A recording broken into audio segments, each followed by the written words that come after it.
আঁচলটা কাঁধ থেকে সরিয়ে নিচে ফেলে পেছনে ঘুরতেই দেখলো জাঙ্কুক ভ্রু কুঁচকে বুকের কাছে দু হাত ভাঁজ করে দাঁড়িয়ে আছে।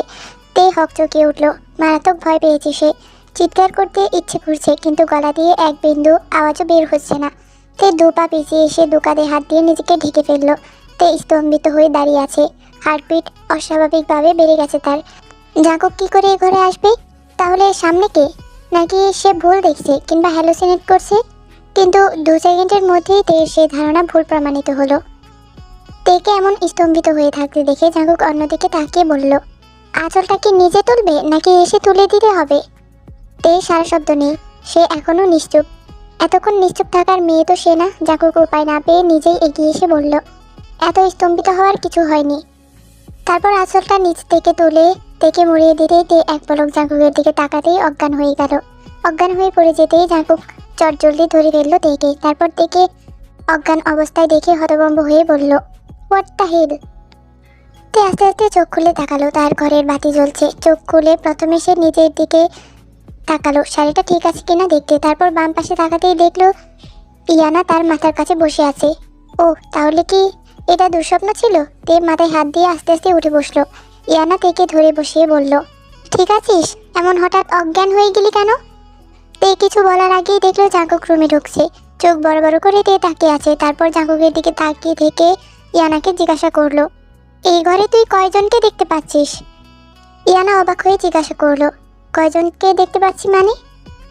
তে এখনো মনে হচ্ছে সে হ্যালোসিনেট করছে। জাঙ্কুক ভ্রু কুঁচকে তের দিকে তাকিয়ে আছে। নীল শাড়ি, হাতে চুড়ি, চোখে কাজল দিয়ে কোথা থেকে ফিরেছে। তে ফ্যাল করে জাঙ্কুকের দিকে তাকিয়ে আছে। এতক্ষণে সে বুঝতে পারছে এটা জাঙ্কুক, কোনো দুঃস্বপ্ন কিংবা হ্যালোসিনেট নয়। লোকটা এখানে কি করছে? এসে একেবারে তার ঘরে ঘাপটি মেরে বসেছে। সে ভুল করে একবার রুমে গিয়েছিল, তাতে তো পুরো বাড়ি মাথায় তুলে ফেলেছিল। ইয়ানা প্রায় হতভম্ব হয়ে দুজনকে দেখছে। এমনভাবে এরা দুজন দুজনের দিকে তাকিয়ে আছে কেন? ইয়ানা আমতা আমতা করে বলল, আমি যাই, বাবাকে বলি যে তোর জ্ঞান ফিরেছে। বলেই সে কেটে পড়ল। ইয়ানা চলে যেতেই তে রেগে বলল, আপনি এখানে কি করছেন? জাঙ্কুক কোনো কথা বলল না। স্বাভাবিকভাবে তের বিছানার একপাশে বসে পকেট থেকে ফোনটা বের করে দেখতে লাগলো। তের রাগে গা চলে যাচ্ছে। তাকে তো রুমেও ঢুকতে দেয় না, আর এইখানে এসে একেবারে বিছানায় বসে আছে। জাঙ্কুক ফোনটা কিছুক্ষণ স্ক্রল করে তের দিকে তাকালো। তারপর বলল, এতক্ষণ ধরে তাকিয়ে আছো, তাও মন ভরেনি আমাকে দেখে? আর কতক্ষণ তাকিয়ে থাকবে? হ্যাঁ, আমাকে তো ভূতে ধরেছে, আপনার দিকে তাকিয়ে থাকতে যাব। চট করে জবাব দিল তে। দিয়েই অন্যদিকে তাকালো সে। জাঙ্কুক আর চোখে তাকিয়ে বলল, তাহলে তো তোমার চোখে সমস্যা। তারপর এগিয়ে এসে হাত বাড়াতেই তে একদম খাটের সাথে মিশে গেল। জাঙ্কুক হাত বাড়িয়েছিল পানির গ্লাসটা নিতে। তেকে জড়সড় হতে দেখে পানির গ্লাসটা তের দিকে এগিয়ে দিয়ে বলল, নাও, এটা আমার থেকে বেশি তোমার প্রয়োজন। তে কাঁপা কাঁপা হাতে গ্লাসটা ধরল। সত্যিই তার তৃষ্ণা পেয়েছে। এক চুমুকে পুরোটা শেষ করতেই জাঙ্কুক বলল, আমার দিকে তাকিয়ে থেকে একেবারে গলা শুকিয়ে ফেলেছ? তে গ্লাসটা নামিয়ে ফেলল। ফালতু কথা একদম বলবেন না, বলছি না আপনাকে দেখিনি, আপনার দিকে তাকায়নি।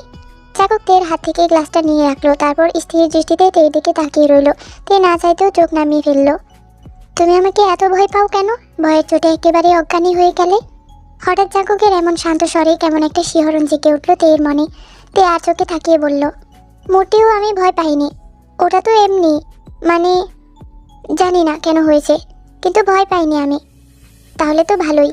উঠে নিজের ব্যাগপত্র গুছিয়ে রাখো, কাল সকালে যেতে হবে। তে মুখ ফ্যাকাশে করে বলল, কাল যাব মানে? সবে তো 1 সপ্তাহ হলো আমি এসেছি, আর আমার পরীক্ষার তো অনেক দেরি আছে। আর আপনি এসেছেন কেন আমাকে নিতে? মা পাঠিয়েছে তোমায় নিয়ে যেতে।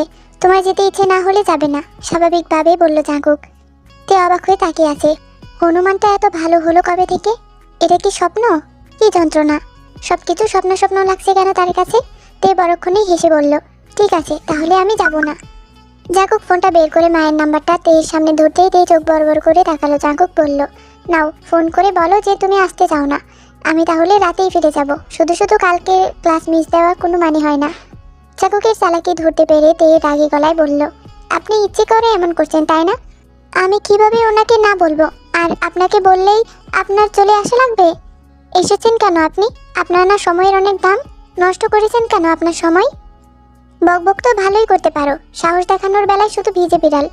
বলেই ফোনটা পকেটে ভরে উঠে পড়তেই তের মামি এক গ্লাস দুধ নিয়ে হাজির। তে চোখ বড় বড় করে তাকালো। মামি এগিয়ে এসে তের মুখের সামনে ধরে বলল, নে, এক ঢুকে শেষ করবি। তে ভয়ে ভয়ে মামিকে জিজ্ঞাসা করলো, হঠাৎ দুধ। মামি কঠিন গলায় বলল, কথা কম, জলদি শেষ কর, চুলায় তরকারি বসে আইছি। তে নাক মুখ কুচকে গ্লাসটা হাতে নিল, তারপর তার মামির দিকে তাকালো। সে ধমকে সুরে বলল, তাকিয়ে আছিস কেন, শেষ কর। দুধ তের একদম পছন্দ না, কিন্তু মামি তো এমনই, না খেলে ঠাস করে একটা লাগাই দিবে। তাই আর কিছু না বলে দুধটা অনেক কষ্ট করে শেষ করে গ্লাসটা মামির হাতে দিল। তিনি গ্লাসটা হাতে নিয়ে তেকে বললেন, চুপ করে বসে থাকবি, খাট থেকে নামবি, তোর খবর আছে। তের গাল ফুলিয়ে বসে আছে। চাকুক তের মামিকে অবাক হয়ে দেখছে। তিনি যেতে যেতে চাকুকের উদ্দেশ্যে বললেন, ঢাকা গিয়ে টেস্ট করে ফেলবা, বুঝছো কি বললাম? চাকুক অনেকটা অপ্রস্তুত হয়ে হ্যাঁ সূচক হালকা ঘাড় কাত করলো। মামি চলে যেতেই তে অবাক হয়ে প্রশ্ন করলো, টেস্ট? কিসের টেস্ট? চাকুক ভ্রু কুচকে তের দিকে তাকালো, তারপর বলল, তুমি কয় বক্স আচার খাইছো? তে অবাক হয়ে বলল, মানে আমি কয় বক্স আচার খাইছি তা দিয়ে আপনার কি, আর আপনি জানলেন কি করে? তোমার মামি বলল তুমি নাকি অনেক আচার খেয়েছো, তোমার মাথাও নাকি একটু ঘুরাইছে। তীক্ষ্ণ দৃষ্টিতে তাকিয়ে বলল চাকুক, হ্যাঁ তাতে আপনার কি? রেগে বলল তে। আরে আজব, আমার ইচ্ছে হয়েছে আমি খেয়েছি, আর আমার মাথা ঘুরিয়েছে ঘুরাক, তাতে এ লোকের কি? জাগক নিঃশব্দে হাসলো। অতিরিক্ত তেলযুক্ত খাবার বেশি পরিমাণে খাওয়ার কারণে তের মাথাটা ঘুরিয়েছে, আর এতে তের মামি কি কি চিন্তা করে বসে আছে। জাগক ঠোঁটের কোণে হাসি রেখে বলল, আমার কিছু না, তবে তোমার মামির ধারণা তুমি প্রেগনেন্ট, তাই টেস্ট করাতে বলল। তে হতভম্ব হয়ে তাকিয়ে আছে। এইসব কি শুনছে, কি দেখছে সে? সে পাগল হয়ে গেছে নাকি এই লোকটা পাগল হয়ে গেছে? আর এই বদমাশ লোকটা দেখো হাসছে। তে বিছানা থেকে একটা বালিশ চাকুকের দিকে ছুড়ে দিয়ে বলল, হাসছেন কেন আপনি? আর উল্টাপাল্টা এসব কি বলছেন, মাথা খারাপ হয়ে গেছে আপনার? চাকুক হাত বাড়িয়ে বালিশটা ধরে বলল, তোমাদের পুরো ফ্যামিলি কি এমন? একজন ভয়ে অজ্ঞান হয়েছে তো আরেকজন ভাবছে সেটা প্রেগনেন্সির জন্য হয়েছে। তের আগে কিরমির করছে, এত কথা বলা শিখেছে কবে এই লোকটা? চাকুক হাতের বালিশটার দিকে তাকালো, তারপর বলল, আর বালিশ ছুঁড়ে মারছো কেন? তোমাকে ছুঁড়ে মারবো, পরে তো আবার অজ্ঞান হয়ে যাবা। শেষেরটা উপহাস করে বলল চাকুক। তে জাঙ্কুককে যত দেখছে তত অবাক হচ্ছে। এমন জাঙ্কুককে সে আর আগে দেখেনি, এমনভাবে সে এতদিনে প্রথমবার দেখছে জাঙ্কুককে। তে আর কোনো কথা বলল না, চুপ করে বসে আর চোখে জাঙ্কুকের দিকে তাকিয়ে রইল। তে নিজের কাছেই আজব লাগছে। হঠাৎ অজ্ঞান হওয়ার কি ছিল, আর এই অজ্ঞান হওয়া নিয়ে কত কিছু হয়ে গেল। তে শাড়ি বদলেছে, এখন বিছানায় বসে আছে। তে আগে থেকে এসেই নিজের খাটের অর্ধেকের বেশি জায়গা নিয়ে বসে আছে। তে চিন্তায় শেষ, এই লোকটার সাথে তাকে এক ঘরে থাকতে হবে, কি ভয়ানক। তে ইয়ানার রুমে থাকতে গিয়েছিল, মামি এক ধমক দিয়ে রুমে পাঠিয়ে দিয়েছে। উফ, সবাই খালি তাকে ধমকের উপর রাখে, একটু ভালো করে কথা বলা যায় না তার সাথে? তের বুকটা থুকপুক করছে। চাকু ফ্রেশ হয়ে বের হয়ে আসলো, তারপর স্বাভাবিকভাবেই তের পাশে এসে শুয়ে পড়লো। তে কিছুটা সরে এসে আর চোখে জাঙ্কুকের দিকে তাকিয়ে রইল। জাঙ্কুকের আলোতে ঘুম আসে না, তাই সে চোখ খুলে তের দিকে তাকাতেই দেখলো তে আর চোখে তার দিকে তাকিয়ে আছে। জাঙ্কুক ভ্রুকুচকে ফেলতেই তে কড়া গলায় বলল, আমি কিন্তু নিচে ঘুমাবো না, এটা বাংলা সিনেমা না, আপনি ভুলেও আমাকে নিচে শুতে বলবেন না। আপনার এত সমস্যা হলে আপনি নিচে শুয়ে পড়ুন। না, আমার কোনো সমস্যা নেই, আর এটা তোমার ঘর, তাই তোমার বিছানায় তুমিই শুতে পারো, কিন্তু ঘুমানোর আগে লাইটটা অফ করে দিও। বলেই অন্যদিকে ঘুরে শুয়ে পড়লো জাঙ্কুক। তে হতবাক হয়ে তাকিয়ে আছে, হঠাৎ এত ভদ্র হয়ে গেল কিভাবে? তে উঠে গিয়ে সুইচটা বন্ধ করে তার ঘরের নীল তারাগুলো জ্বেলে দিল। তে একদম অন্ধকারে ঘুমাতে পারে না, তারপর নিজেকে পাতলা চাদর দিয়ে মুড়িয়ে একপাশে শুয়ে পড়লো। ভালোই ভালোই আজ তার রাতটা পার হলেই সে বাঁচে। জাঙ্কুক কিছুক্ষণ পর চোখ মেলতে দেখলো তে রুমে ছোট ছোট তারা ঝুলছে। অন্ধকারে সেই তারাগুলোর হালকা নীল অবয়ব রুমটাই ছড়িয়ে পড়ছে। জাঙ্কুক ভ্রু কুঁচকে বলল, তোমাকে লাইট বন্ধ করতে বলেছিলাম, এতগুলো আলো জ্বেলে দিতে বলিনি। তে মুখ ঘুরিয়ে জাঙ্কুকের দিকে তাকালো, তারপর বলল, আমি অন্ধকারে ঘুমাতে পারি না। জাঙ্কুক তের দিকে তাকিয়ে বলল, আমি আলোতে ঘুমাতে পারি না। তাহলে একদিন না ঘুমিয়ে থাকুন, কিছু হবে না আপনার। বলেই তে মুখ ফিরিয়ে শুয়ে পড়লো। জাঙ্কুক উঠে গিয়ে একটা তারা বাদে বাকি সবগুলো তারার আলো বন্ধ করে দিয়ে এসে শুয়ে পড়লো। তে তাকে দেখলো শুধু তার মাথার উপরে বড় তারাটা জ্বলছে। তে রেগে গিয়ে বলল, কি করলেন আপনি এটা? চুপচাপ ঘুমাও, আর উঠে গিয়ে যদি একটা এক্সট্রা তারা জেলে দিয়েছো তাহলে তো আমাকে চেনো, থমেকে সুরে বলল জাঙ্কুক। তে মুখ বাঁকালো। এই তো হনুমানটা আসল রূপ দেখাচ্ছে, রুমটা তার, কিন্তু হুকুম দিচ্ছে এই লোকটা, হনুমান কোথাকার। জাঙ্কুকের ঘুম ভেঙেছে খুব সকালেতে। রুমের একটা জানালা খোলা থাকায় ভোরের আলোয় রুমটা আলোকিত হয়ে গেছে। পাখিদের কিচিরমিচির আওয়াজ ভেসে আসছে কানে। প্রকৃতি তাকে কখনোই এমনভাবে সে জেগে ওঠেনি। জাঙ্কুক আস্তে আস্তে চোখ খুলে তাকালো, তারপর নিজের বাম পাশে তাকাতেই দেখলো তে গভীর ঘুমে তলিয়ে আছে। ছোট বাচ্চাদের মতন গালের নিচে একটা হাত রেখে ঘুমাচ্ছে তে। জাঙ্কুকের বাবা আসতে রাজি না হওয়ায় জাঙ্কুকের মা তাকে জোর করেছে। জিসু এসো মেয়েটাকে খুঁজেছে। কি অদ্ভুত, কয়েক মাসে মেয়েটা সবার এত কাছের হয়ে গেল। এই স্টুপিড মেয়েটার কি এমন ক্ষমতা যার জন্যে জীবন জাঙ্কুক এত দূর এসেছে, নাকি এই মেয়েটাকে জ্বালাতে তার ভালো লাগে? হয়তো। জাঙ্কুক দ্বিতীয়বারের মতো তের দিকে ফিরল। তে নড়ে চড়ে উঠে চোখ খুলল, কিন্তু জাঙ্কুক চোখ সরালো না, স্থির দৃষ্টিতে তাকিয়ে রইল। তে চোখ খুললে জাঙ্কুকে নিজের সাথে এক বিছানায় রেখে চমকে উঠে দূরে সরতেই হুড়মুড়িয়ে চাদর সহ নিচে পড়ে গেল। পরে আ করে চিৎকার করে উঠল। বিছানা থেকে পড়ে তার মাথায় এলো যে সে আর জাঙ্কুক গত রাতে একই বিছানায় ছিল। তে কোমর ধরে আর্তনাদ করে উঠল। তের এরকম কাণ্ড দেখে জাঙ্কুক ভ্রু কুঁচকে উঠে বসলো। এই মেয়েটা অতিরিক্ত পরিমাণে ছটফট করে। জাঙ্কুক ভ্রু ডলতে ডলতে বলল, কোমর কি ভেঙেছে? ভেঙে গেলেও কি, স্ট্রেচারে করে ঢাকায় যেতে হবে। তে রেগে কটমট করে জাঙ্কুকের দিকে তাকালো, তারপর বলল, আপনি তো সেটাই চান আমি কোমর ভেঙে ঘরে বসে থাকি। সে তোমার কোমর ভাঙলেও তুমি ভাঙা কোমর নিয়ে লাফালাফি করবে। ঘরে বসে থাকার মেয়ে তো তুমি না। বলতে বলতে জাঙ্কুক খাটের উপর থেকে উকি দিয়ে নিচে তাকালো। তে কোমরে হাত দিয়ে বসে আছে আর বিড়বিড় করে কি জানি বলছে। জাঙ্কুককে দেখে কটমট করে তাকালো, তারপর বলল, তাকিয়ে তাকিয়ে কি মজা নিচ্ছেন? জাঙ্কুক তের কথা সম্পূর্ণ অগ্রাহ্য করে বলল, কতক্ষণ বসে থাকবা নিচে? সারাদিন বসে থাকবো। আপনার কোনো সমস্যা? মুখ বাঁকিয়ে বলল তে, না কোনো সমস্যা নেই, বসে থাকো। বলেই জাঙ্কুক উঠে পড়ল। তে আর চোখে জাঙ্কুকের দিকে তাকিয়ে রইল। এটা মানুষ নাকি পাথর? কোনো মায়া দেওয়া কিছু নেই। সে যে পড়ে গেছে একবার জিজ্ঞাসাও করলো না ব্যথা পেয়েছে কিনা, উল্টো বলে কিনা কোমর ভাঙলে স্ট্রেচারে করে নিয়ে যাবে। তে আস্তে আস্তে উঠল। তেমন বেশি ব্যথা পায়নি সে, কিন্তু ঘুম ভাঙতে না ভাঙতে এভাবে খাট থেকে এর আগে সে পড়েনি কখনো। লোকটার সাথে সে এক বিছানায় ঘুমিয়েছে, সেটা তার মাথাতেই ছিল না। কি ভয়ানক একটা এক্সপিরিয়েন্স। যাক, রাতটা ভালোই কেটেছে। তে বিছানা গুছিয়ে চটজলদি রুম থেকে বেরিয়ে গেল। এই লোকটার আশেপাশে থাকা মানেই বিপদ। এত ভোরে এর আগে কোনোদিন ওঠেনি জাঙ্কুক। তের রুমটা খুব সাজানো। পড়ার টেবিলে তের ফ্যামিলি ফটো। তের বাবার কথা জাঙ্কুকের মনে আছে, এই ছবিতে স্পষ্ট তাকে চিনতে পেরেছে। জাঙ্কুকের প্রথম সাইকেল চালানো তার বাবার কাছ থেকেই শেখা। তখন 9-10 বছরের হবে হয়তো জাঙ্কুকের। সুবিন সাহেবের সাথে সেটাই তার প্রথম আর শেষ দেখা। এমন নির্মম মৃত্যু কেন এই লোকটার বেলায় হলো?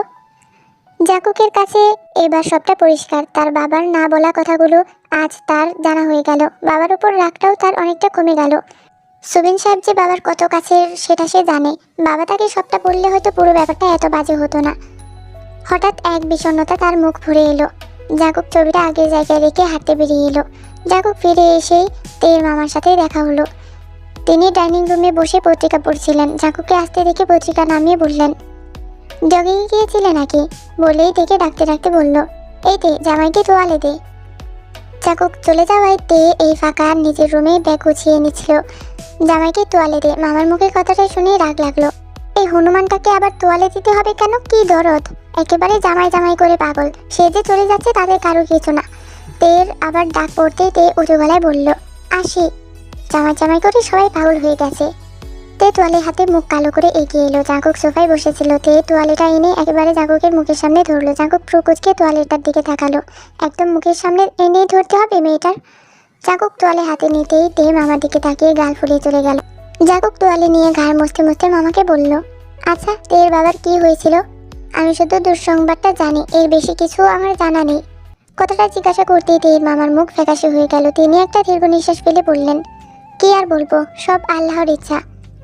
যতটুকু শুনেছি গভীর রাতে চালক নাকি নিয়ন্ত্রণ হারিয়ে ফেলে সরু রাস্তায়, তারপর বাস উল্টে খাদে পড়ে যায়। তারপর না হয় নাই বা বললাম। তের বাবা আইসিইউতে ছিলেন 2 দিন। এতটুকু বলে তিনি চোখ ভিজে উঠল তার।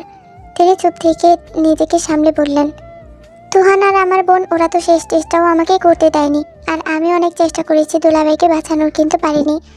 এতটুকু বলেই তিনি কেঁদে ফেললেন। জাঙ্কুক উঠে এসে মামাকে ধরল। তিনি চোখের পানি মুছে বললেন, আমি ঠিক আছি। জাঙ্কুক মামাকে ধরে তার পাশে বসালো। তেকে আল্লাহ তাআলা বাঁচায় রাখছে, কিন্তু ওর বাম পায়ে বিশাল এক ক্ষতি হয়ে গেছে। অপারেশন করাতে এখন শুধু হাঁটতে পারে। কয় মাস দিয়ে মেয়েটা বিছানায় বসেছিল, চুপ করে শুধু কান্না করতো, কথাও বলতো না ঠিক করে। ডাক্তার ওকে দৌড়াতে বারণ করেছে। তের অপারেশনের টাকা জোগাড় করতে মেয়ের বিয়ের জন্য জমানো সব টাকা খরচ করে ফেলায়। তোমার মামিও কম কথা শোনায়নি মেয়েটাকে। সেই মহিলাও দুশ্চিন্তা এমন করতো। মামার কথার মাঝে জাঙ্কুক মামার হাত ধরে বলল, আপনি চিন্তা করবেন না, আপনার মেয়ের বিয়ের সব ব্যবস্থা আমি করব। তোমার বাবাও একই কথা বলেছে, তাই তোমার মামি শান্ত আছে। কিন্তু তের জন্য আমার বড় চিন্তা হয়।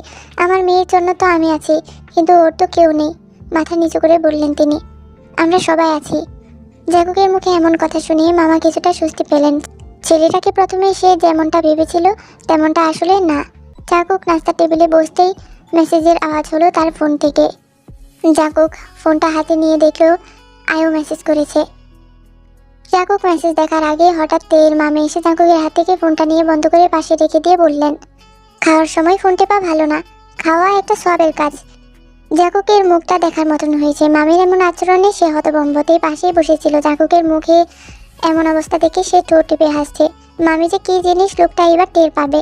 মামি খাবারের প্লেট এগিয়ে দিয়ে বলল, তোমার নাকি ঢেঁড়স অনেক পছন্দ, তাই ঢেঁড়স করেছি। সবজিও নাকি খাও? সবজিও রান্না করেছি আমি। মামি ক্রমাগত কথা বলতেই থাকলেন। জাঙ্কুকের রীতিমতো মাথা ধরে গেছে। আর ঢেঁড়স, এটা কবে তার প্রিয় ছিল। অদ্ভুত।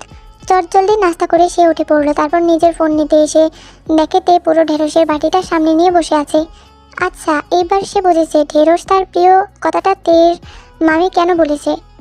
বাদরটার নিজের পছন্দ তার উপর চালিয়ে দিয়েছে। জাঙ্কুক চলে যেতে নিতেই তের মামি আবার আসলো। তারপর জাঙ্কুককে বলল, আমি এত কষ্ট করলাম আর তুমি একবার খেয়েও দেখলে না। জাঙ্কুক অপ্রস্তুত হয়ে হাসলো। তারপর মামি তের দিকে তাকিয়ে বলল, তুই পুরো বাটি নিয়ে বসেছিস কেন? দে, জামাইকে একটু খাইয়ে দে। বলেই তিনি সামনে গেল। মামির কথা শুনে তে চোখ বড় বড় করে তাকালো। মামির কথায় থেকে লজ্জা দিতেই জাঙ্কুক ঝুঁকে এসে বলল, দাও, খাইয়ে দাও। খেয়ে বলে কেমন হয়েছে। তে হা করে জাঙ্কুকের দিকে তাকিয়ে রইল। মামির হাতের ঢেঁড়স তের অনেক পছন্দ। মামি জাঙ্কুকের প্রিয় খাবার জানতে চেয়েছিল। জাঙ্কুকও বাসা ছিল না, তাই তে যেটা খেতে ইচ্ছে করছিল সেটা বলে দিয়েছে। এমন ভেজালে পড়তে হবে কে জানতো। তে বাটিটা জাঙ্কুকের দিকে এগিয়ে দিয়ে বলল, নিজে নিয়ে খান। পারবো না, আমার নামে মিথ্যা কথা ছড়িয়েছ, এর ফল তো তোমাকে ভুগতেই হবে, খাইয়ে দাও। বলেই মামির দিকে ইশারা করলো। তে মুখ কালো করে জাঙ্কুকের দিকে তাকালো। পাগল হয়ে গেছে, সবাই পাগল হয়ে গেছে। লোকটাকে আবার খাইয়ে দিতে হবে কেন? হাত আছে কেন? সাজিয়ে রাখার জন্য? দূর থেকে মামি তাকিয়ে আছে। অসহ্য লাগছে। তে কথা বাড়ালো না। চামচে করে এক গাল খাইয়ে দিতে জাঙ্কুকের চোখে চোখ পড়লো। তের বুকের ভেতরটা ধুক ধুক করে শুরু করে দিয়েছে। তে সঙ্গে সঙ্গে মুখ গড়িয়ে অন্যদিকে তাকালো। জাঙ্কুক যেতে যেতে মামিকে বলল, দারুণ হয়েছে। তের ইচ্ছে করছে ঢেঁড়সটা লোকটার মাথায় ঢেলে দিতে। ইচ্ছে করে এমন করলো, বদমাইশ ডাক্তার। তে গাড়িতে ওঠার সময় জাঙ্কুককে ড্রাইভিং সিটে দেখে হা করে রইল। তারপর ভ্রুকুচকে বলল, ড্রাইভার কাকু কোথায়? আপনি একা এসেছেন? আমাকে আপনার সাথে একা একা সারা রাস্তা যেতে হবে? জাঙ্কুক নিজের চশমা পরিষ্কার করছিল। তের কথায় সে উত্তর দিল না। চশমা পরে সামনে তাকিয়ে বলল, স্কচ টেপ আছে? উত্তর না পেয়ে তে গাড়িতে উঠে বসলো। জাঙ্কুকের এমন প্রশ্নে তে ভ্রুকুচকে বলল, কেন, আপনার চশমা ভেঙে গেছে? জাঙ্কুক আর চোখে তের দিকে তাকালো। তারপর বলল, যেটা জিজ্ঞাসা করেছি সেটা বলো। তে রেগে বলল, আরে আমার কাছে এই কস্টেপ কোথা থেকে আসবে? আমি কি স্টেশনারি দোকান ব্যাগে নিয়ে ঘুরি নাকি? এক কাজ করো, তোমার রুমে গিয়ে আয়নার সামনে দাঁড়িয়ে কস্টেপ নিয়ে নিজের মুখে লাগিয়ে তারপর আসো। গম্ভীর মুখে বলল জাঙ্কুক। তে রেগে গাড়ি থেকে নেমে যাওয়ার জন্য সিট বেল্ট খুলতেই জাঙ্কুক গাড়ি স্টার্ট দিল। তে কড়া গলায় বলল, গাড়ি থামান, আমি একা একাই ট্রেনে যেতে পারবো। তের কথার মাঝে জাঙ্কুক এয়ারপোর্ট কানে দিয়ে এক দৃষ্টিতে সামনের রাস্তা দিকে তাকিয়ে আছে। তে মুখ গোমরা করে বসে বসে জাঙ্কুকে মনে মনে বকা দিতে লাগলো। বাড়িতে ফিরে আরেক কাণ্ড। জাঙ্কুকের ফুপু এসেছেন, নামজনের একমাত্র বড় বোন। নামজন সাহেব যতটা শান্ত, এই মহিলা ততটাই অশান্ত। ভাইয়ের বাড়িতে এসে হুলস্থুল শুরু করে দেয় সে। গাড়ি বাড়ির সামনে থামতেই তে নিজের ব্যাগ নিয়ে বেরিয়ে গেল। জাঙ্কুকের দিকে তাকালো পর্যন্ত না। লোকটা থেকে অনেক কথা শুনিয়েছে, এনার সাথে সে আর কখনো কথা বলবে না। বাড়িতে ঢুকতেই প্রথমে জাঙ্কুকের ফুপুর মুখোমুখি হলো তে। জাঙ্কুকের ফুপুকে সে এর আগে দেখেনি। খুব স্বাস্থ্যবান মহিলা। গালের দুপাশে বয়সের ছাপ পড়লেও মাথা ভর্তি কালো কেশ, গায়ের রং শ্যামলা। পাশে জিন বেগম কড়াইয়ে তেল দিচ্ছিল। তেকে দেখে জাঙ্কুকের ফুপু রোজ বেগম বললেন, জিন, কে এই মেয়ে? মহিলার কণ্ঠ এমন যা শত আওয়াজের মাঝেও আপনার কানে বাজবে। তে থমকে দাঁড়ালো। তারপর সৌজনের জন্য হালকা হেসে তাকালো। জিন বেগম তের দিকে তাকালো। তারপর বলল, ও আপনার ভাইয়ের বন্ধুর মেয়ে।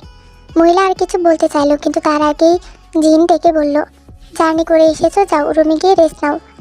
তে চুপচাপ সিঁড়ি বেয়ে ওপরে নিজের রুমে চলে গেল। তে চলে যেতেই রোজ বেগম বললেন, মেয়েটা সুন্দর, বড় বড় চোখ, কি সুন্দর ব্যবহার, আমার অনেক পছন্দ হয়েছে। রোজ বেগমের মুখে এমন কথা শুনে পরক্ষণেই জিন বেগমের চেহারা ফ্যাকাশে হয়ে গেছে। ক্লাস শেষে ড্রাইভারকে গাড়ি নিয়ে ভার্সিটির সামনে দেখে জাঙ্কুক এগিয়ে আসলো। জাঙ্কুকের পিছু পিছু আয়ুও এলো। জাঙ্কুক ড্রাইভারকে জিজ্ঞাসা করলো, কি ব্যাপার, তুমি এখানে কি করছো? তোমাকে আমি কি বলেছিলাম? ড্রাইভার মলিন গলায় বলল, গেছিলাম কলেজের সামনে, আপামনি আসে নাই। তের এমন আচরণে জাঙ্কুকের রাগ হচ্ছে, কোনো কথা শুনে না, নিজের চাহিদা তাই করে বেড়ায়। জাঙ্কুক ড্রাইভারকে টাকা দিয়ে বাড়ি পাঠিয়ে ড্রাইভিং সিটে বসলো। আয়ু হকচকে জিজ্ঞাসা করলো, কোথায় যাচ্ছিস তুই? কলেজে, বলতে বলতে সিট বেল্ট পরে নিল জাঙ্কুক। আয়ু গাড়ির অন্য পাশে দরজা খুললে জাঙ্কুকের পাশের সিটে বসতেই জাঙ্কুক অবাক হয়ে তাকাতেই আয়ু বলল, আমিও যাব। বাইদা হয়ে তুই এত অস্থির হয়ে আছিস কেন? জাঙ্কুক গাড়ি স্টার্ট দিতে দিতে বলল, অস্থির হয়ে থাকতে যাবো কেন? না, তোকে দেখে মনে হলো, কিন্তু কলেজে যাচ্ছিস কেন? মনের কোণে ক্ষীণ সন্দেহ থেকে প্রশ্ন করলো আয়ু। জাঙ্কুক দৃষ্টি সামনে রেখে বলল, ওই দিন রাস্তায় কিছু ছেলে নাকি তের পিছু নিয়েছিল, তাই সেফটির জন্য গাড়ি পাঠিয়েছিলাম, কিন্তু মহারানী তো আমার সোজা কথা শোনার মানুষ না। জাঙ্কুকের মুখে এমন কথা শুনে আয়ুর বুকটা থক করে উঠল। জাঙ্কুক তের জন্য এত অস্থির হয়ে আছে? কই, তার জন্য তো জাঙ্কুককে কখনো এমন অস্থির হতে দেখেনি। আয়ু কিছুক্ষণ চুপ করে জিজ্ঞাসা করলো, তোর কি তের জন্য চিন্তা হচ্ছে?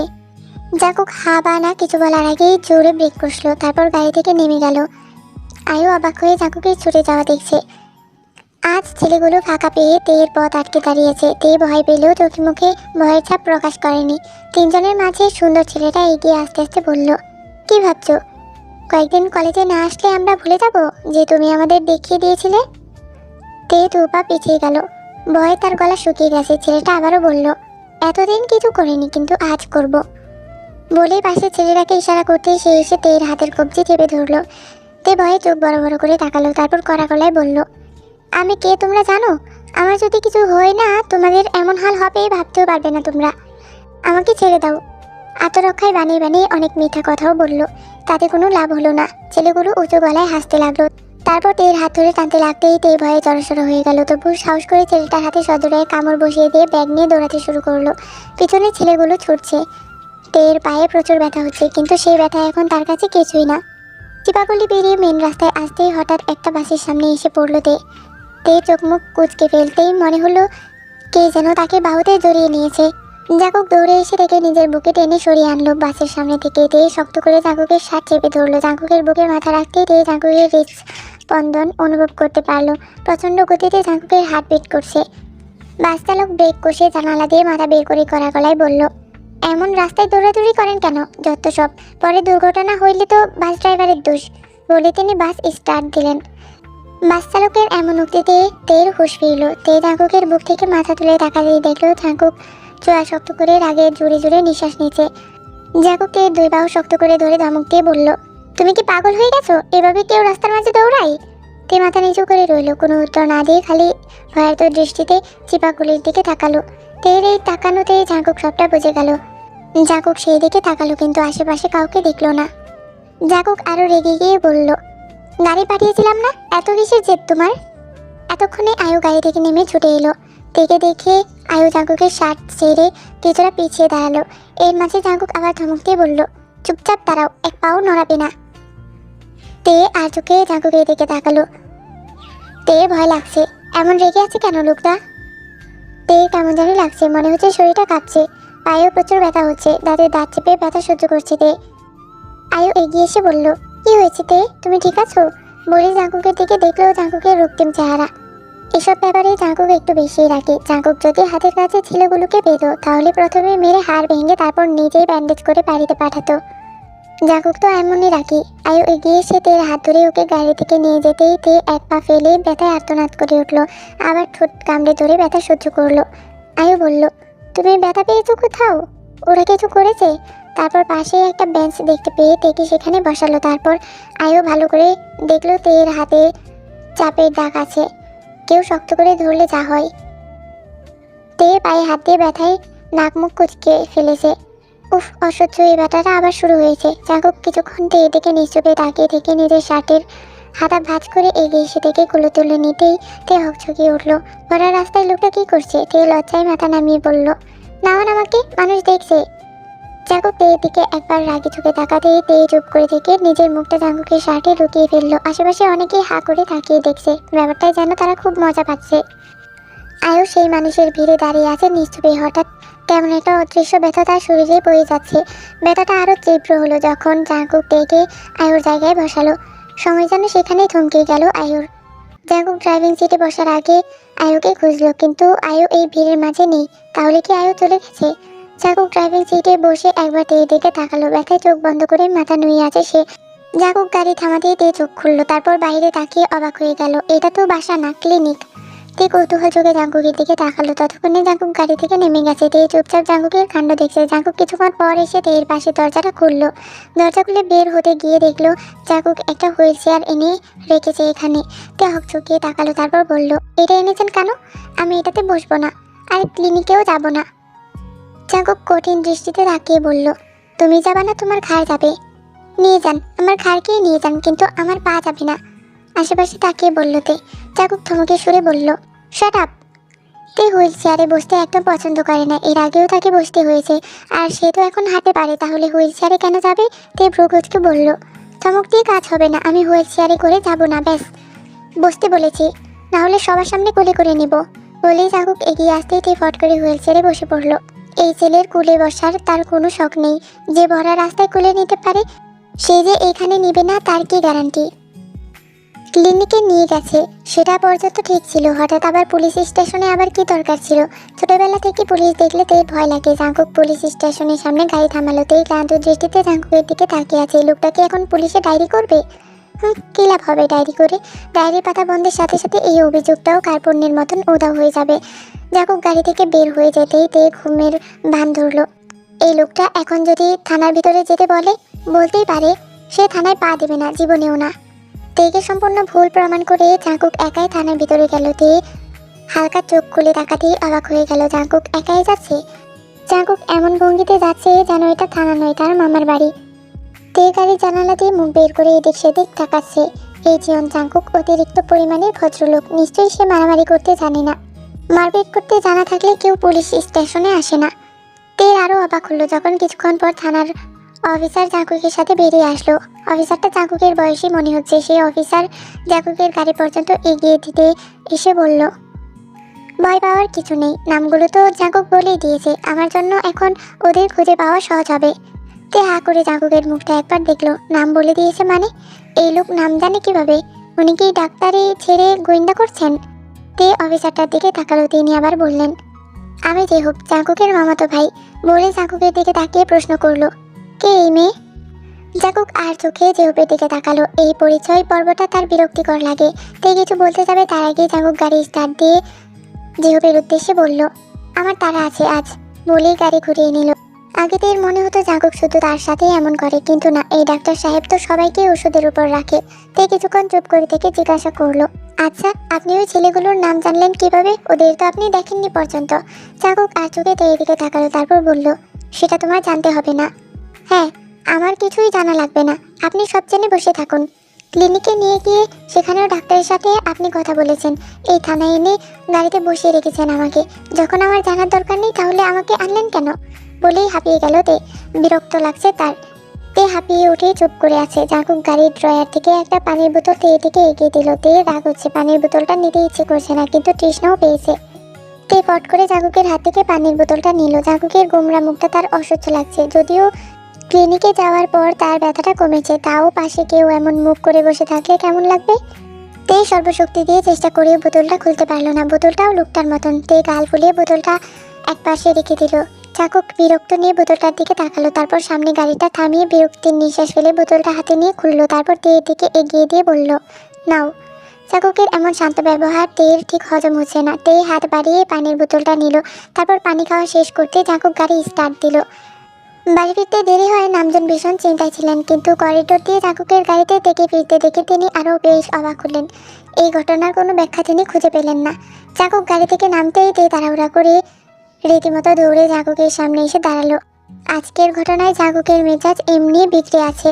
তেকে দৌড়াতে দেখে আরও রেগে গিয়ে বলল, আবার দৌড়াচ্ছ কেন? ছটফট না করে থাকতে পারো না? তে চোখ পিটপিট করে জাঙ্কুকের দিকে তাকিয়ে আছে। সে একটা কথা জাঙ্কুককে বলবে, লোকটা মানবে কিনা কে জানে, এমনই অগ্নিকুণ্ড হয়ে আছে। জাঙ্কুক চোখ বুঝে নিজের রাগ সামলে বলল, পায়ের ব্যথা কি কমেছে? তে হাসূচক মাথা নাড়ল। আচ্ছা তাহলে ভেতরে যাও। বলেই চলে যেতেই তে আবার এসে জাঙ্কুকের সামনে দাঁড়ালো। এগোতে গিয়েও থমকে দাঁড়ালো জাঙ্কুক। জাঙ্কুক প্রকুচকে বলল, তুমি কি আবার কোনোভাবে আমার কোলে করে ভেতরে যেতে চাইছো? Listen, don't take it for granted. তে হকচকিয়ে দুপা পেঁচিয়ে হাত দিয়ে না না করতে করতে বলল, আমার একটা কথা ছিল। জাকুক নিজের দিকে আঙুল দিয়ে বলল, আমার সাথে? Are you sure? তে হাস্যচোখ মাথা নেড়ে বলল, আজ যা হয়েছে সেটা আপনি কাউকে বলবেন না। জাকুক তের কথায় এবার প্রচুর বিরক্ত হয়ে তেকে পাশ কাটিয়ে চলে যেতেই তে আবারও সামনে এসে দাঁড়াতেই জাকুক বলল, দেখো, একদম আমাকে রাগিয়ে দিও না। আর তোমার এইসব স্টুপিড কথা শোনার আমার কোনো ইচ্ছে নেই। আপনি তো এমনি রেগে থাকেন, আর একটু রাগলে কি হবে? হয়তো ঘূর্ণিঝড়ের বদলে সাইক্লোন আসবে, আসলে আসুক, কিন্তু প্লিজ আপনি বাসার কাউকে বলবেন না। কাঁদো কাঁদো চেহারা করে বলল তে। তাতে কি কোনো লাভ হলো? জাকুক আবারও পাশ কাটিয়ে চলে গেল। শেষ। এবার এই ঘটনা যে কত দূর গড়াবে কে জানে। নামজন যদি কলেজ বদলে দেয়। তে আস্তে আস্তে বাসায় ঢুকলো জাকুকের পিছনে পিছনে। জাকুক এসেই সোফায় গা এলিয়ে দিল। তে চুপি চুপি নিজের রুমে যাওয়ার আগে নামজন সাহেব সামনে এসে বলল, কি রে, এত দেরি হলো কেন আজ? তে হকচকিয়ে তাকালো, তারপর আমতা আমতা করে বলল, পড়ে গেছিলাম। পড়ে গিয়েছিলি মানে? বেশি ব্যথা পেয়েছিস? কিভাবে পড়লি? চিন্তিত হয়ে প্রশ্ন করলো নামজন। এবার সে কি বলবে? তে এদিক ওদিক তাকিয়ে বলল, বেশি ব্যথা পাইনি, কিন্তু পড়লি কিভাবে? আবারও প্রশ্ন করলেন তিনি। তে আমতা আমতা করে বলল, হোঁচট খেয়ে পড়ে গেছি। দেখে হাঁটবে না? বকা দিয়ে বললেন নামজন। তারপর আস্তে আস্তে বললেন, জাকুকের গাড়িতে করে এলি কি করে? উফ, মিথ্যে জিনিসটাই ভেজাল। একটা বলে থামা যায় না, একটার পর একটা বলতেই থাকতে হয়। তে আর চোখে একবার জাকুকের দিকে তাকালো। জাকুক চোখ বন্ধ করে আছে। তারপর তে কিছুটা অপ্রস্তুত হয়ে বলল, আমি লিফট চাইছিলাম, পড়ে গিয়েছিলাম যে তাই। প্রথমে দিতে চাইনি, পরে আপনার কথা বলতেই রাজি হয়। আর রাস্তায় এত জ্যাম ছিল, প্রায় 2 ঘন্টা জ্যামে বসেছিলাম। নামজন আর চোখে এবার ছেলের দিকে তাকালেন। তারপর তের দিকে তাকিয়ে বললেন, আচ্ছা, গিয়ে তাহলে ফ্রেশ হয়ে নে। নামজন সাহেব চলে যাচ্ছিল। তে আশেপাশে তাকিয়ে বলল, সবাই কোথায়? বাড়িতে এলেই জাকুকের ফুপুর আওয়াজ তো কানে আসারই কথা, কিন্তু বাড়িটা একদম ঠান্ডা হয়ে আছে। নামজন সাহেব যেতে যেতে বলল, ওরা কোথায় যেন গেছে সেই সকালে, জিসুকেও নিয়ে গেছে সঙ্গে করে। নামজন সাহেব চলে যেতেই তে দম ফিরে পেল। উফ, যাক, এই লোকটা মুখ বন্ধ রেখেছে। জাকুক উঠে দাঁড়িয়ে সিঁড়ির দিকে এগোতে এগোতে কিছু দূর গিয়ে আবার থেমে গেল। জাকুকের পিছু পিছুতেই উঠছিল, কিন্তু জাকুকের থেমে যাওয়ায় আরেকটু হলে জাকুকের সাথে এক ধাক্কা খেত সে। তে চুপচাপ সিঁড়ির একপাশে দাঁড়ালো। অন্য সময় হলে সে চেঁচিয়ে উঠত, কিন্তু এখন সে ভদ্র বাচ্চা। জাকুক 2 সিঁড়ির নিচে নেমে তের সামনে এসে দাঁড়ালো। তের বুকের ভেতরটা ধুকপুক করছে। আবার কি কিছু হয়েছে নাকি সে কিছু করেছে? জাকুক এগিয়ে এসে রেলিংয়ের দুপাশে হাত রাখতেই তে জড়সড় হয়ে দাঁড়ালো। জাকুক স্থির দৃষ্টিতে কিছুক্ষণ তের বিচলিত চেহারার দিকে তাকিয়ে থেকে বলল, কাল থেকে ড্রাইভার তোমাকে নিতে যাবে, গাড়িতে আসা যাওয়া করবে। আর যদি সেটা না করো তাহলে বাবাকে আমি নিজেকেই সবটা বলবো। এরপর বাবা কি করবে সেটা তো ধারণা করতেই পারছো। বলে জাকুক সিঁড়ি বেয়ে উপরে নিজের রুমে চলে গেল। তে থ মেরে দাঁড়িয়ে রইল। হঠাৎ জাকুকের এত মাথা ব্যথা কেন তাকে নিয়ে? তে কিছুই বুঝতে পারলো না। লোকটা কি একটু হলেও তার জন্য ভাবে? সারাদিন জাকুক রাগ করে থাকলেও তের প্রতি জাকুকের এই চিন্তাটুকু তের মাঝে নতুন অনুভূতির জন্ম দিল। লোকটা এতটাও বাজে না। জিন বেগম, রোজ বেগম আর জিসু ফিরতে ফিরতে অনেক রাত হলো। রোজ এই বাড়িতে আসার একটা কারণ হলো তিনি নিজের ছেলের জন্য মেয়ে খুঁজতেছেন। ছেলেটাকে বিয়ে দিতে পারলে তিনি চিন্তামুক্ত হন। মনের মতো মেয়ে পাচ্ছেন না, পেলেও পরিবার ভালো না। রাতে খাবারের পর তিনি এসে জাকুকের পাশে বসলেন। জাকুক কফি হাতে সোফায় বসেছিল। রোজ ফুপু বললেন, এত ব্যস্ততা তোর? ফুপুর সাথে তো কথা বলার সময়ও নেই। জাকুক কফিটা নামিয়ে রেখে বলল, তুমি রাগ করছো নাকি? রাগ করলে কি করবি? রাগ ভাঙাতে পারবি? ফুপুর কথায় জাকুক বলল, চেষ্টা তো করতে পারি। এইসবের মাঝে নামজন একপাশে টিভি ছেড়ে খবর শুনতে বসেছেন। মাত্র তখনই রোজ ফুপু বলে উঠলেন, এই নামজন। নামজন সাহেব নিজের বোনের দিকে তাকিয়ে বললেন, বলো বুবু। তোর বন্ধুর মেয়েটাকে আমার ভালো লেগেছে, খুব মায়াবী একটা চেহারা। জিসু পাশ দিয়ে যাচ্ছিল। ফুপুর কথা শুনে থেমে এদিকে আস্তে আস্তে বলল, বন্ধুর মেয়ে? বাবার কোন বন্ধুর মেয়েকে আবার তোমার পছন্দ হলো? নামজন সাহেবের সাথে সাথে জাকুকও কৌতূহল নিয়ে তাকালো। রোজ ফুপুর উত্তরে সবচেয়ে বেশি চমকে গেছে জাকুক, কারণ এই উত্তরটা জাকুকের চিন্তার বাইরে ছিল। রোজ বেগমের তেকে পছন্দ হয়েছে। তিনি আবারও বললেন, মেয়েটার মামার সাথে আমি কথা বলতে চাই, তুই ওনাকে আসতে বল, নয়তো আমি নিজে গিয়ে দেখা করে আসবো। জিসু অবাক হয়ে বলল, আরে এক্ষুনি কিসের কথা? ইউনোর যদি অন্য কাউকে পছন্দ থাকে তুমি ওকে জোর করবে নাকি? তোর বোকা মেয়ে, আমি মা, আমি জানি না আমার ছেলের পছন্দের অপছন্দের কথা? আমার ছেলের পছন্দ কেউ থাকলে ঠিক বুঝতাম। আর আমি এমনিতেই একটু দেখা করতে চাই তের মামার সাথে। বলতে বলতে নিজের ভাইয়ের দিকে তাকালো। নামজন সাহেব এতক্ষণ জাকুকের দিকে গম্ভীর দৃষ্টিতে তাকিয়েছিলেন। মনে মনে তার ভীষণ রাগ লাগছে। রাগ সামলে তিনি ভারী গলায় বললেন, তের মামাকে ডাকতে হবে না, এখন আমি ওর গার্জিয়ান। এত পছন্দ হলে ইউনোকে এসে তেকে দেখতে বলো। পছন্দ হলে সেটা পরে বাবার বিষয়, বলেই তিনি গটগট করে হেঁটে চলে গেলেন। কথাগুলো এক প্রকার না ভেবেই ক্ষোভের বশেই তিনি বলেছেন, যে জিনিসের মর্যাদা কেউ রাখতে জানে না সেটা তার জন্যে না। চাকুক অনেক বেশি অবাক তার বাবার কথা শুনে। বাবা চাইছে কি? আপনা আপনি চাকুকের কপালে একটা ভাঁজ পড়ল। যিশু হতভম্ব হয়ে দাঁড়িয়ে আছে। একটু আগে তার বাবা কি বলে গেল? তো আমি আজকের জন্য এতটুকুই থাক। এবারে দেখবা কত যাদের মজা হয় গল্পের মধ্যে। আগে আগে দেখো হোতা হে কিয়া। যাই হোক, প্রতিদিন আমার 2টা গল্প দিতে অনেক কষ্ট হয়ে যাকা, তাও কষ্ট করে তোমরা লাগি গল্প দেই। আর তোমরা লাইক কমেন্ট ঠিকঠাক মতো কমেন্টস করো, কিন্তু লাইক করো না। তোমরা ইচ্ছা করো কেন? হ্যাঁ, কত কষ্ট করে দেই। প্রতিদিন 2টা ভিডিও বড় বড় করে দিতাছি। এতে মেয়ে গল্পটা আমি 20 মিনিটের উপরে দিতাছি, প্রতিদিন 20 মিনিট করে দিতাছি। আর এই গল্পটা দিতাছি, এই গল্পটা 3টা পর্ব দিছি, 3টার মধ্যে 30 মিনিটের উপরে দিছি। 3টা তোমরা তো 50 মিনিট দিছি। যাই হোক, তোমরা লাইক করো বেশি বেশি। তোমরা কথা কইলে কথা শুনো না, দূর ভালো লাগে না। দূর দূর, রেসপন্স নাই গল্পের মধ্যে। দূর দূর, জায়গাটা আল্লাহ হাফেজ।